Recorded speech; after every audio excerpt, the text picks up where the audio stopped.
Welcome everyone to another special edition of the weekly meetup. Tonight we have WidePoint Management, ticker symbol WYY over here. We got the CEO and CMO over here. So before we do that, just a quick disclaimer: StoryTrading is not an investment advisor. Investing in securities involves significant risk of loss. Portions of this presentation will be recorded and uploaded to social media. So WidePoint Corporation, again, ticker symbol WYY. Quick look at the chart. You can see here for context, looks like the year chart we threw up there. Okay. And we'll go through more of that in detail later. So with that, a quick special thanks to Charlie Schumacher, who's not here tonight from Gateway IR, for setting this up. And we're going to turn it over for some prepared remarks from Jin and Jason, and then we'll open up for a Q&A. Thank you, guys. Okay. Thank you, Ben. Hello and welcome to the story trading presentation for tonight. Thank you very much for your time today. My name is Jin Kang, as Ben said, and I'm the CEO of WidePoint Corporation. Jason Holloway, our Chief Sales and Marketing Officer, is also on the call with us. He'll be answering all of your tough questions at the conclusion of my presentation. And now I will be telling you a little bit about WidePoint Corporation, who we are, what we do, where we're headed, and how we're going to get there. So let's see here. I think you could all see the slides progressing, right? Yep. This is our safe harbor statement. I'll be making some forward-looking statements in my presentation, and this statement describes the inherent risks associated with such forward-looking statements. For those of you who love legalese, our full safe harbor statement is located on our website at widepoint.com under the Investor Relations section. Now, with that out of the way, let's get started. Let me see if I can advance that slide. Quick company snapshot. We are the leading provider of trusted mobility management, or TM2, and I'll get back to that in a few minutes here. We have been under new management since the second half of 2017. And since then, we've had the 21% compounded annual growth of our top line, 15 consecutive quarters of positive adjusted EBITDA, positive cash flow, over 95% in recurring revenues, zero debt, positive cash flow, a little over 17 million in cash at the end of Q1 2021, and positive net income on a GAAP basis for full year 2019 and 2020. 2019 income was just a little over $250,000. Correction, $220,000. 2020 income was 10.3 million. Of that, roughly 8.3 million was a non-cash tax benefit. However, we had real income of 2.1 million, which was a big increase year over year, order of magnitude increase. We operate in a $23 billion mobility management market. The market is continuing to grow and it's large. The pandemic environment has only accelerated the growth of the mobility market as enterprises are continuing to look for opportunities and new solutions for working remotely. We are among the handful of companies that are benefiting from this new normal as more and more people are working away from the traditional office environment. We're benefiting from this new normal because we are the purveyor of trusted mobility management solutions, or TM2. Now, what's TM2? And what is it? Well, our trusted mobility management solution help our customers manage and, more importantly, secure and, again, gain visibility into their mobility assets, all the while saving them money on their telecom costs. In this environment, it's even more important to save every dollar, as that will translate into stability for the enterprise. That stability will allow the enterprise to retain their staff during these tough times. Well, how do we help our customers to secure their devices and IT infrastructure with the most secure identity management solution available on the market, manage their devices, and provide visibility and data analytics for their mobility assets? Well, we do that by providing a full set of trusted mobility management solutions to include, again, identity management, IDM, managed mobility services, MMS, and digital billing and analytics, DB&A, all delivered through our proprietary management system called Intelligent Telecommunication Management System, or ITMS. Also, it is critically important to deliver all three components of trusted mobility management. It's not enough to be able to deliver one or two of the components of TM2. you need to be able to deliver all three. You need to be able to manage, secure, and have visibility into your mobility assets. As the latest headline tells us, a number of cyber attacks, it continues to grow, and the seriousness of these cyber attacks is continuing to grow. We hear about these cyber attacks daily, and attacks are increasing in frequency, from the SolarWinds hacks to the Colonial Pipeline ransom attacks to the JBS meatpacking plants. Much, if not all, of these cyber attacks can be prevented if strong identity management solutions are instituted. And we have such a solution. Our solution has been vetted by the federal government and is the most secure identity management solution available on the market today. Our TM2 solution provides 100% identification of endpoints and can verify the authenticity of individuals and the devices that are connecting to your IT infrastructure.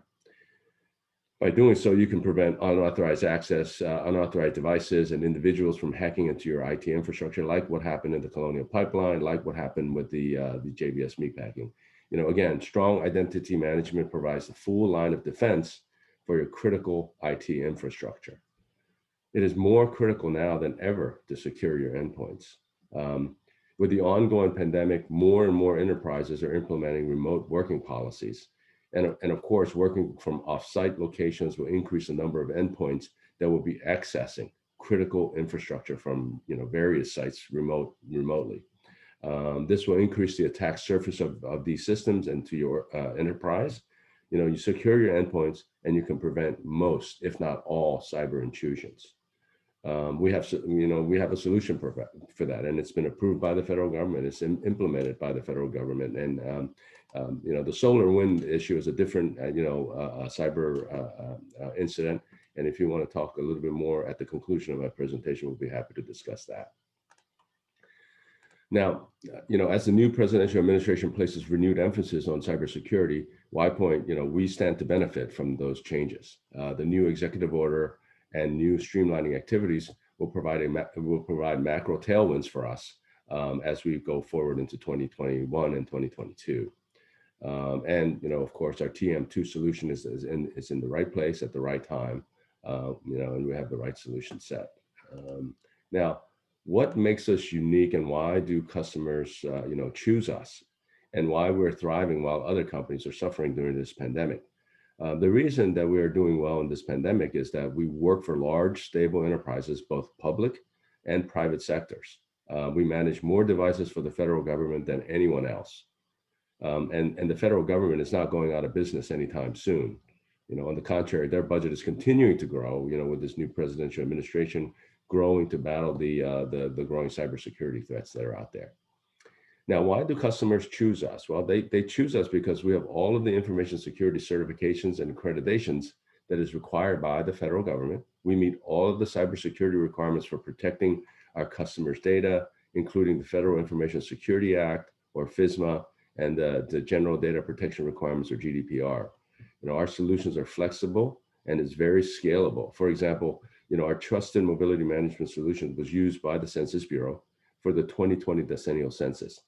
This project involved nearly 700,000 enumerators and mobile devices. This project was by far the largest managed mobility project in the federal government, and probably globally. We quickly implemented this project and scaled our solutions to accommodate the large number of units in record time, all the while saving the Census Bureau millions of dollars on their telecom costs. And now that the census is over, we have been able to scale down our operations just as quickly. We typically save our customers up to 35% of their telecom costs, net of our fees. Our customers choose us because we have trusted, compliant, flexible, scalable, and effective solution to meet their growing needs to support their mobile workforce. And that's why we have long-term customer contracts. Typically, our federal government contracts are 5 years in duration, while our commercial contracts were typically 3 years in duration. Excuse me. And large portion of our revenues are recurring and very sticky. So as I said, we have been largely insulated from the negative effects of the pandemic. And we have been growing as we help our customers to enable and support a more mobile workforce. I'm happy to report that we signed an $86 million task order under a newly signed DHS CWMS contract 2.0 in the first quarter of this year. Large client base. This slide shows just a sampling of our customers. And as you can see, these logos represent large, stable enterprises that require large mobile workforce. We would list them all here, but we have NDAs in place that prevents us from doing so. However, suffice it to say that we have a large and growing following and large enterprises that are very stable and that are not going to go out of business anytime soon. This is our case study for our census. As I stated earlier, the census project is by far the largest MMS implementation in the US and globally. Nearly 700,000 devices deployed, managed, support over 10,000 different locations throughout our country and territories. We provided a full range of MMS services, including 24/7 help desk, logistics, reverse logistics, configuration and setup, inventory management, recycling, mobile device management, you name it. We did it. The main takeaway is that we quickly and efficiently scaled up our operations to support nearly 700,000 devices and enumerators, all the while maintaining security and accuracy during this pandemic. We're able to do this because of our subject matter experts and our tried and true telecom management system, our ITMS. A majority of our work is completed, and we have appropriately sized to scale down our operations to ensure that we remain profitable in 2021. In terms of market size, $23 billion and growing, both for our managed mobility services and our identity management solutions. We say growing because more and more enterprises are relying on a remote and mobile workforce. As I stated, this chart shows the growth of the mobile workforce over the years. And as you can see, the spend on mobility services also projected to increase dramatically over the next few years. And of course, that goes without saying on the cybersecurity front. Again, we stand to benefit from this shift to a mobile workforce and increasing spending and all of the cyber attacks that are happening because we help our customers secure, manage, and gain visibility of their mobility assets. Again, right place at the right time with the right set of solutions. As for our growth strategy, we have a strategy to capture more business in this environment. Our plan is to expand our customer base, invest in our competitive advantages, and improve our leverage to become even more profitable. We will expand our customer base by investing in our direct sales and marketing. We'll continue to expand and cultivate our relationship with these large entrenched systems integrators, such that we can leverage their significant sales and marketing resources and their extensive customer relationship. We will enhance our competitive edge by investing in our various certification and accreditations, such as FedRAMP and CMMC, and by continuing to invest to enhance and expand our current solutions and services. We will improve our financial performance by pursuing higher margin revenue, managed services contract, and expanding into our commercial market. And as announced, we will pursue accretive and strategic acquisition to add to our customer base and to our solution set. So what we call vertical and horizontal integration. We will utilize our cash on our balance sheet. As I said, we have over 17 million as of Q1 of 2021, and leverage that to pursue these acquisitions. And if required, we do have equity that we can offer to accomplish deals that are larger than what available cash and debt is available.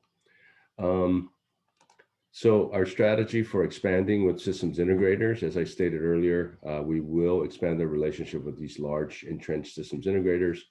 We are becoming their vendor of choice for mobility management solutions. Our core competencies and our certification and accreditations represent key components in large IT contracts. And as such, we're sought after by these large integrators, and it checks the box for them because we have all of these certification and accreditations. And we have experienced some good successes here teaming with these large integrators. For example, we partnered with CDWG and won the US Census project that I just mentioned, and partnered with Leidos to win the NASA NEST contract, which is a NASA-wide contract for providing MMS. We have partnered with Cenex, which is a multi-billion-dollar company, to expand our identity management solutions. leveraging their considerable reseller network that continues to grow. We're continuing to add to our growing list of system integrator partners, such as CSG International, CanCom, General Dynamics, Samsung, AT&T, just to name a few more there. Our history for expansion and growth. So in 2021, we plan to continue our growth. As you can see from this timeline, we have made significant progress since the new management took over in 2017.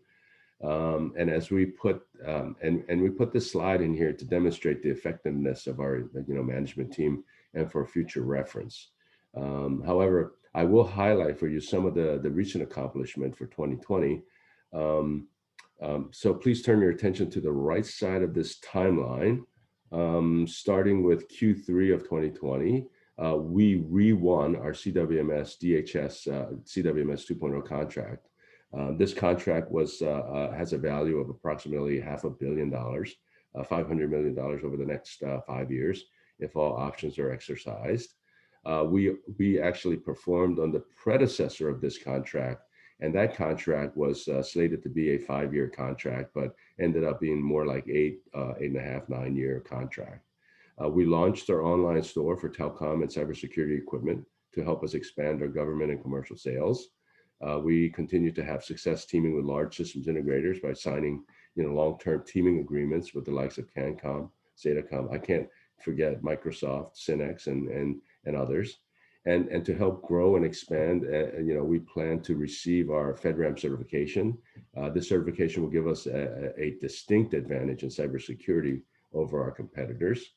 Major enhancements to be released for our flagship TM2 delivery platform. This release will include additional cybersecurity measures and identity management capabilities. It will also include usability enhancements, integration with ERP applications such as ServiceNow, integration with mobility management applications, and other enhancements. And we will launch.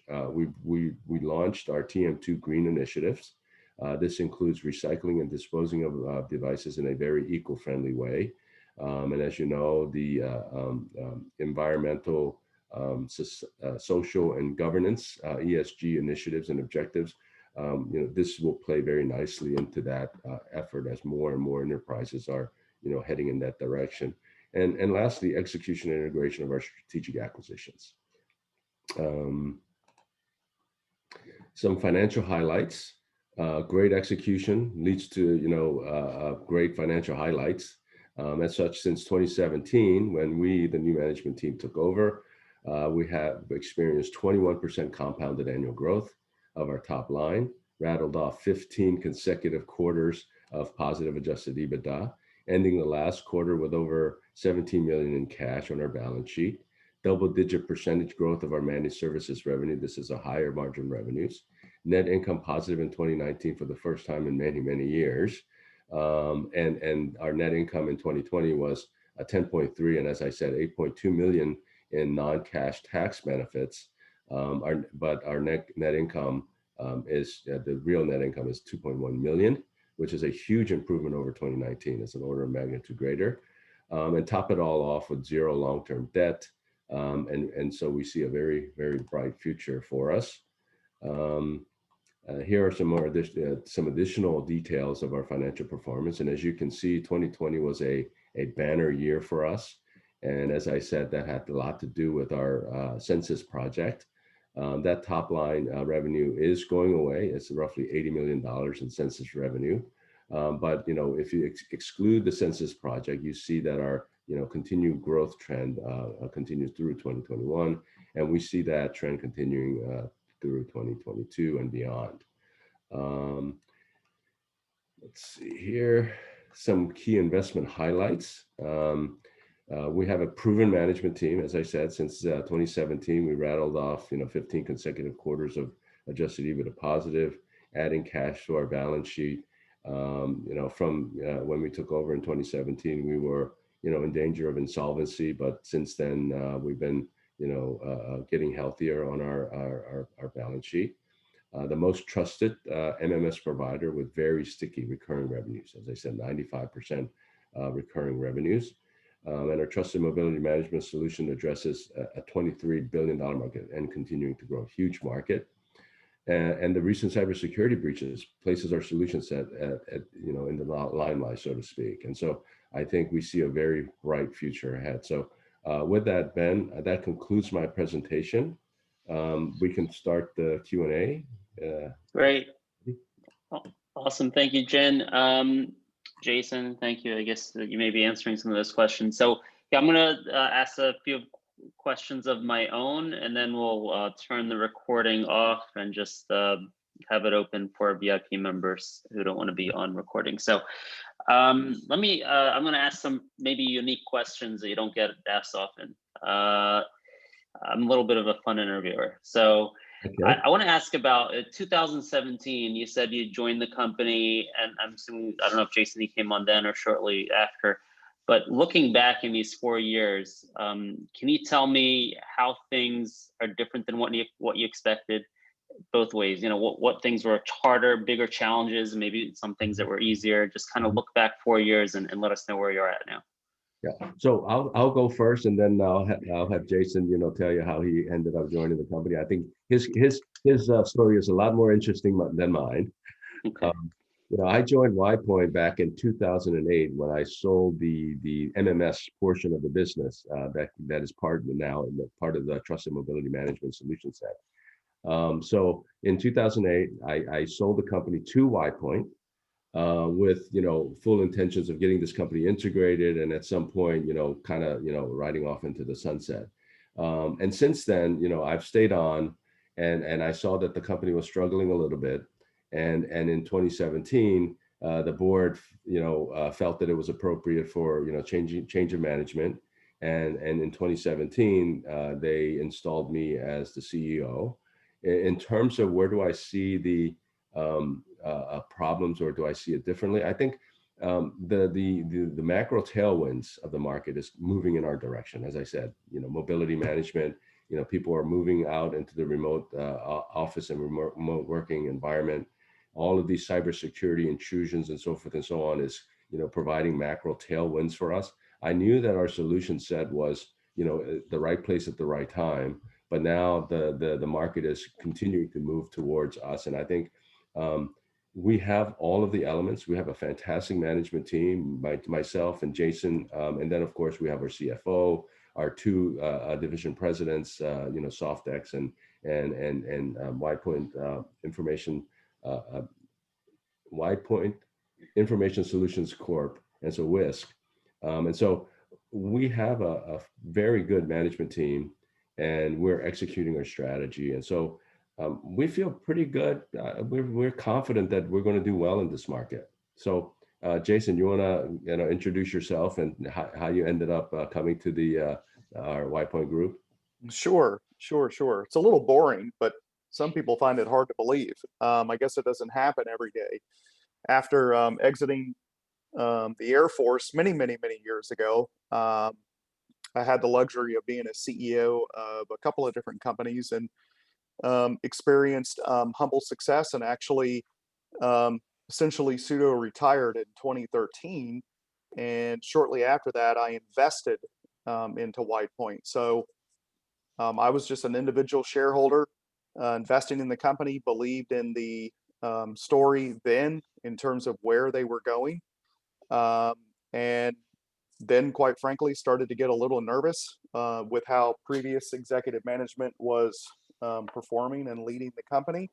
So I essentially inserted myself into the business. I showed up one day and I said, I'm here. Let's pick a position for me, and here we go. And Chief Sales and Marketing Officer was really one of the first positions that I took, being a former CEO of a Linux managed security services company.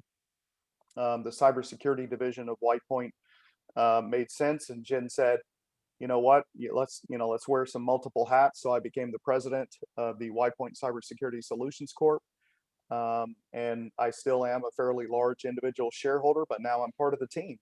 And one of the things that I've always said about WidePoint is, and even prior to my last company that I founded in 2001, and like I said, essentially retired in 2013 from, is you know, I mean, there's nothing wrong with the horse. We just, frankly, had ineffective jockeys that was riding it. And there's so much potential with, you know, with WidePoint that I was personally excited to be able to join the team, to earn Jin's trust, and just have us all work together to, you know, increase shareholder value, because that's what it's all about. So that's my story. Jason, I love that story. I think our community is going to love this story. I think we'll make a YouTube segment just on that clip there, because I mean, there's definitely a little bit of an activist streak among some of my colleagues, and we've kind of fantasized that stories back and forth of exactly what you said. That's amazing. That's Well, yeah, and Ben, I can tell you that for about the first 3 months, you should have seen the facial expressions that I got. I mean, people are like, okay, what kind of, you know, Men in Black spy, you know what I mean, you know, is this person? And I kept trying to tell everybody, no, you know, I'm not part of the problem. I want to be part of the solution. I'm here to help. Yeah. You know, and it's something that I, you know, cared about. I don't like to lose. I made a significant investment into WidePoint, and I'm here, and I love it. I mean, divine intervention. I think, you know, I think it was meant to be. So, but thank you for that, you know, for the comments, Ben. That's great. And again, what year was that you came in? 2016. 2016. And again, looking back in these 5 years, how have things been different than what you've imagined in terms of the growth of the company, challenges, unexpected challenges, or maybe something easier than you expected? No, I think it's, you know, I think it's been amazing. I think, like, you know, with any executive who's had any experience in terms of running a company, you have your normal challenges. I think the benefit that we had was, quite frankly, Jin was the COO of WidePoint. So, for lack of a better term, he knew where all the bodies were buried. So when we all got together originally, and I, you know, inserted into the business in 2016 as a CSMO, and we knew where we wanted the company to go, we proactively started planning. We had, you know, and we knew that there were things that we needed to, you know, to do in a, you know, in a certain order, stabilizing, you know, being first and foremost, and, you know, ensuring that from a, you know, from a sales and marketing standpoint, that we refined our strategy and made it, you know, significantly more efficient.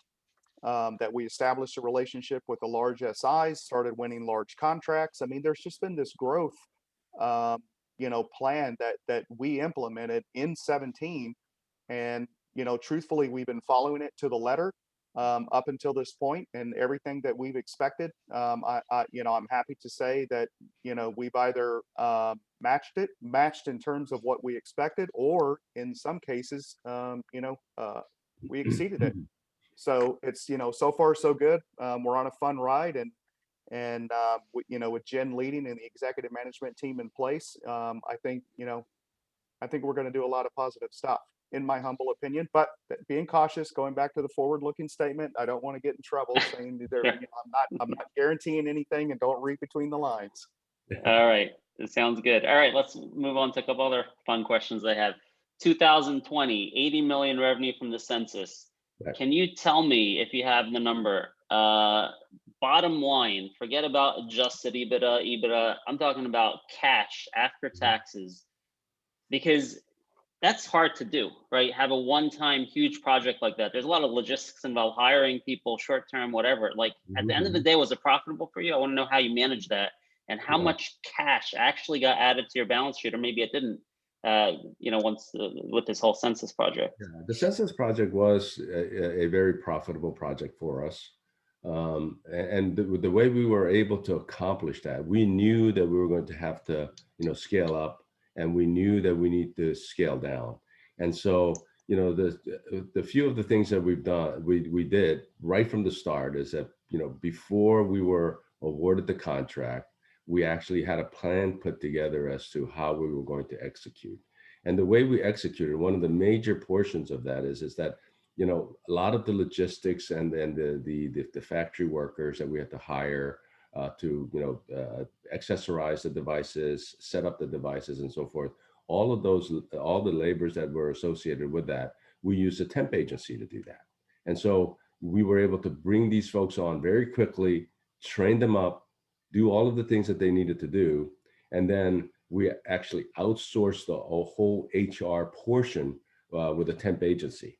And so once the project, we knew when the project was ending, and so we were able to size those folks down very quickly. And of course, we had our trusted mobility management solution, our ITMS, Intelligent Telecommunication Management System, that has authorization to operate, which means we meet all of the security requirements for the census. And we had that system, plus of all of our subject matter experts who were able to train these folks up very quickly and accommodate roughly 700,000 devices and enumerators in 10,000 different locations. So we were able to do all of that very quickly. In terms of our bottom line profitability, I don't believe that information is public, but suffice it to say that it did add to our bottom line. Our cash balance sheet went from, in 2019, we ended 2019 with roughly, it's around $8 million. And so now we're at $17 million in cash balance on our balance sheet. Of that, roughly $5 million would have been part of the at the market offering. And so, 8 plus 5, that would have been 13. So we added another, $4 million to, our cash balance as of Q1. And census had a lot to do with that. Mm-hmm. Okay, great. So can you tell me, where do you feel you are as a company in terms of reaching, and maybe you're there already, where you're reliably net income positive quarter after quarter and growing? Are you there yet, or is there some sort of catalyst or event or something fundamental that needs to happen to reach an inflection point for you to feel that, hey, we got here and we're a steady growing company? Yeah, so in terms of where we are today, we are very steady. We are continuing to grow. We're continuing to experience, double-digit percentage growth on our managed services revenue, which is a higher margin revenues. If you exclude the census project, we're continuing in that pattern.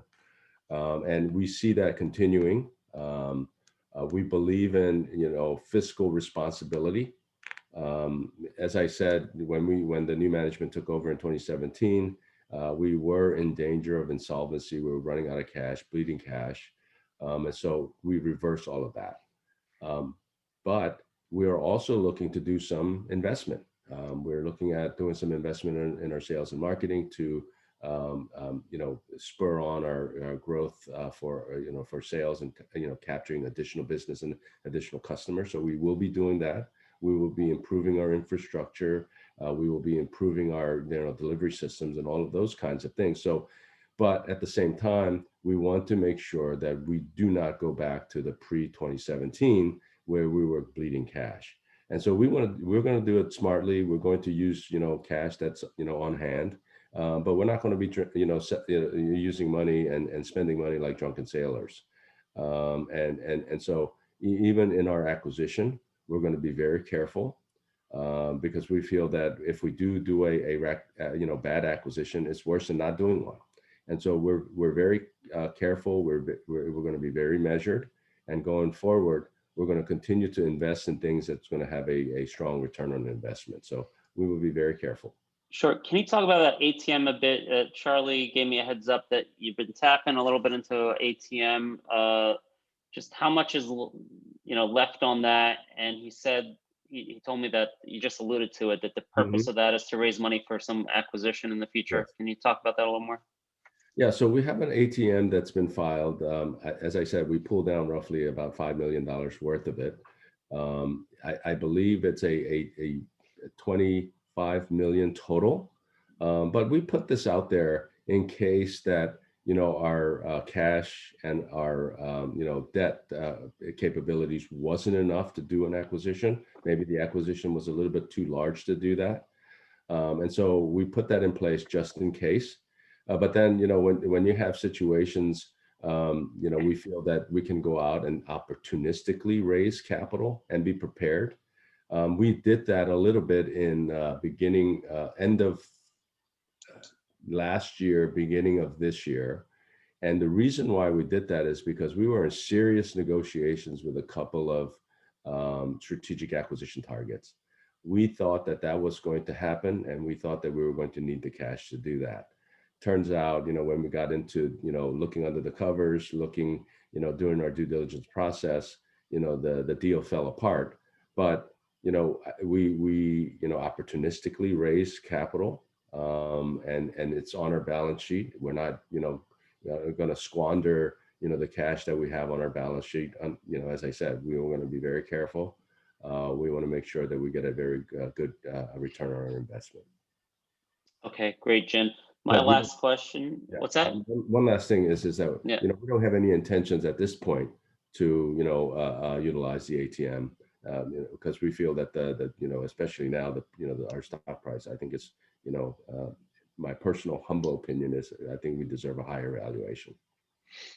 That was actually my final question before I'd open it up. It looks like correct me if I'm wrong, but I think the enterprise value, because you said no debt and 17 million cash, I think you're around 40 million enterprise value. Is that right?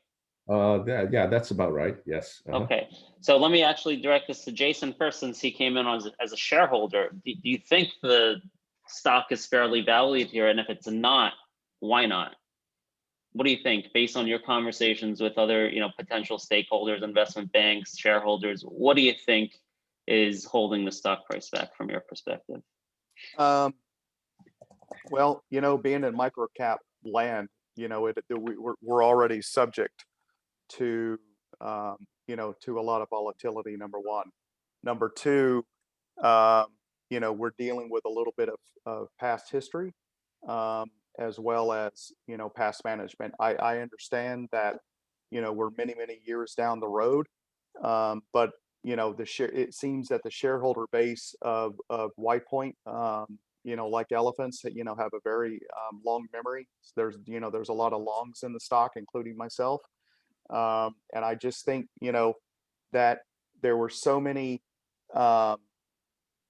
I don't want to say the word letdowns, but inconsistencies along the way that ever since the new management team has showed up, it's been what have you done for me lately? Show me what you're going to do now. And we've had such a series of events in terms of re-winning the DHS contract, having the opportunity to win census, and it's and that's where you've seen where the stock price at some points have ticked up and then it ticks back down. And I just frankly I just think that has to do a lot with, again, shareholder perception, as well as just being in the macro cap world where there's just volatility. I mean, we are certainly working towards winning the larger contracts and continuing to grow in that area. And I think hopefully I'm cautiously optimistic that we will get there. So hopefully that answers your question, Ben.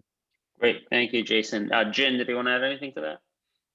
Yeah, as Jason said, I think that there's been a lot of past history with the company. I mean, the company's been in business since 1997, and it's been sort of kind of rolling along. You would have a little bit of success here and then a little bit of letdown and so forth and so on. And I think at this point we're a show me stock. Our investors are expecting us to show them more and more. And the no longer the history, no longer telling the story is going to get there, right? And so we're just going to continue to be profitable. We're going to continue our blocking and tackling and run a solid business, and eventually the investors will recognize the value that we represent. And so that's our plan, and we're going to continue to do that. And as I said earlier, we are stable and growing and profitable, and we have no intention of backsliding. And so we are a small cap company, and so anytime we have large material contract, that could really affect our top line and bottom line. And so stay tuned. Great. Thank you so much, Jin. I'm going to go through a couple of housekeeping slides, and then we're going to take a few minutes to take some questions from our audience. Okay. So, yep, thank you. Just hold on for a minute. So those of you watching the recording here, you can go to StoryTrading.com, click on performance to check out all our VIP stocks and how they're doing. They're really outperforming the market on all our top picks. You can click on events over there and see all the events coming up. We got more CEOs coming up. We got all kinds of great presenters in the next few weeks. You can follow us on YouTube and Twitter as well to stay up to date with everything. And with that, we're going to turn off that recording.